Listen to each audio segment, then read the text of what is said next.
Hey, Don Copeland here, Digital Products Manager for ColDesi, and we're going to show you a little more in depth what we did with this barcode and automatic file sorter thing, just to show you a bit of the backside of it. And then we'll print a shirt using the barcode scanner from here. So the idea of the automatic file sorter is you have a repository where you keep all your files, or as artwork comes in, it gets processed and is sat there and waited to be picked up by the operator.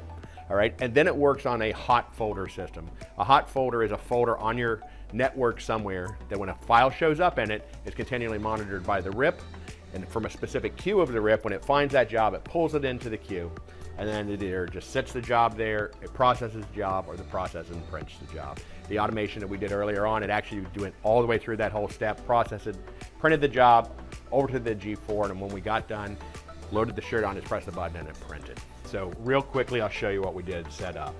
Initially, you need to set up in here a place where your artwork is actually going to go. We actually, for this case, we actually set up on our desktop a directory called Files to Print, and we have our files inside of here.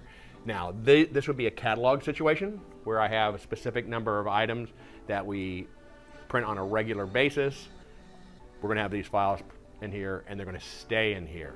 If we were setting up a scenario where we were doing custom work, one-off pieces, people generate something on a website and drop in, we would actually take these jobs and instead of copying them into the hot folder, we would actually move them. So they're removed from here, so this doesn't load up with designs, okay?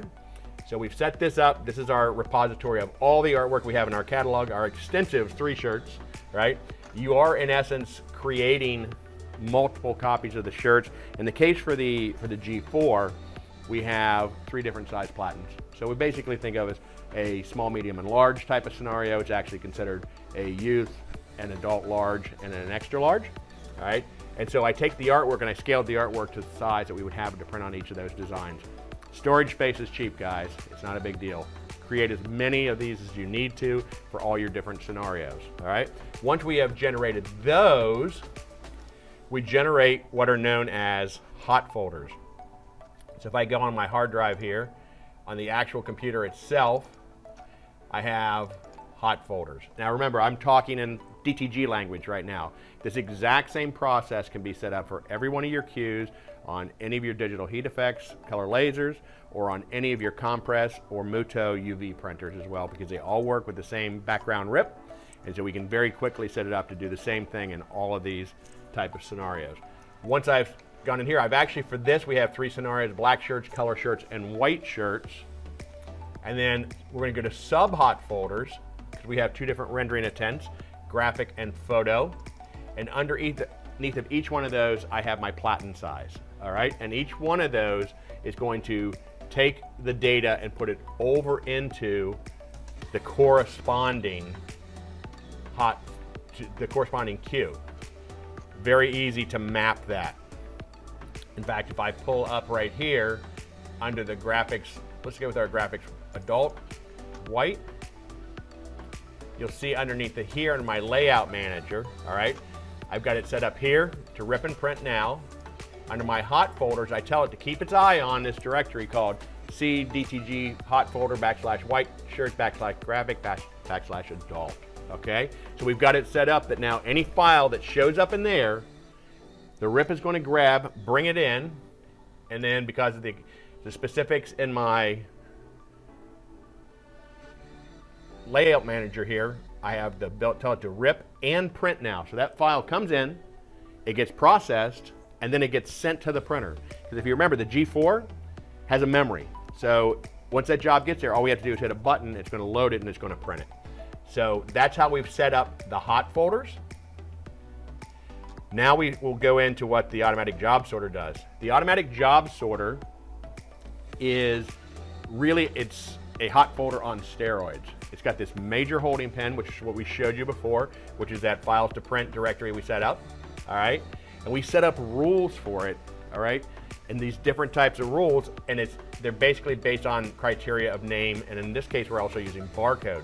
So in my world, if the if the file name contains WGA, that would mean white shirt, graphics, adult size, and the barcode contains whatever the name that pops up here, then copy that file to the corresponding hot folder.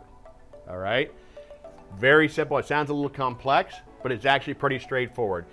It's sitting out here in a bin waiting to be picked up.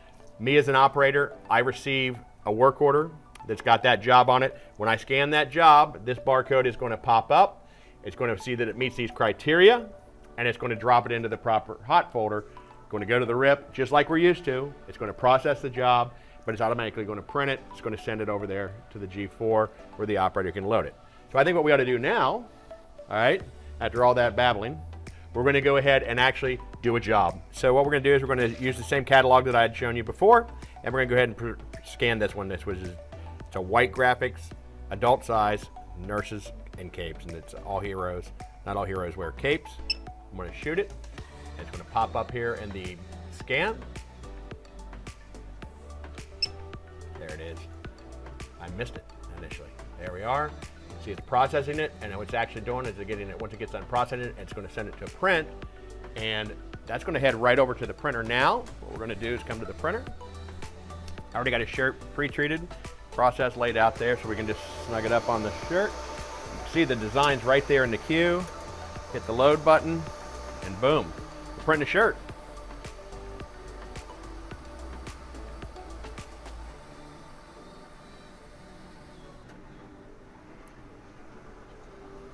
There it is. Get that on the heat press.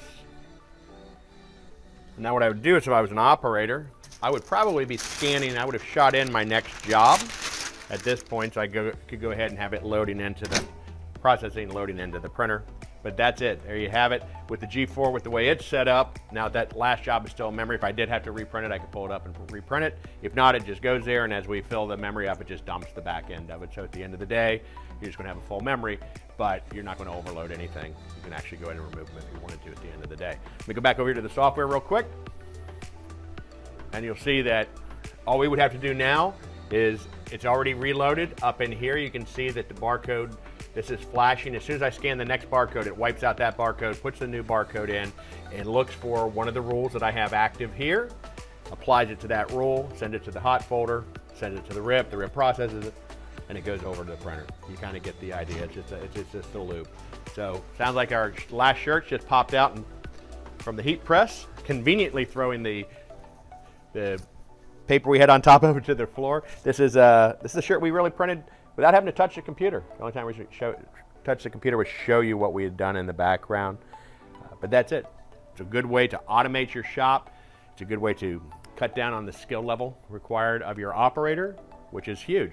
If you can lower the pay grade, go to a less skilled operator, you can run more machines at one time. You take the people who are good with graphics, the people who really understand the operation, put them in a situation where they're just feeding the graphics to the system, and the operators themselves are printing them out.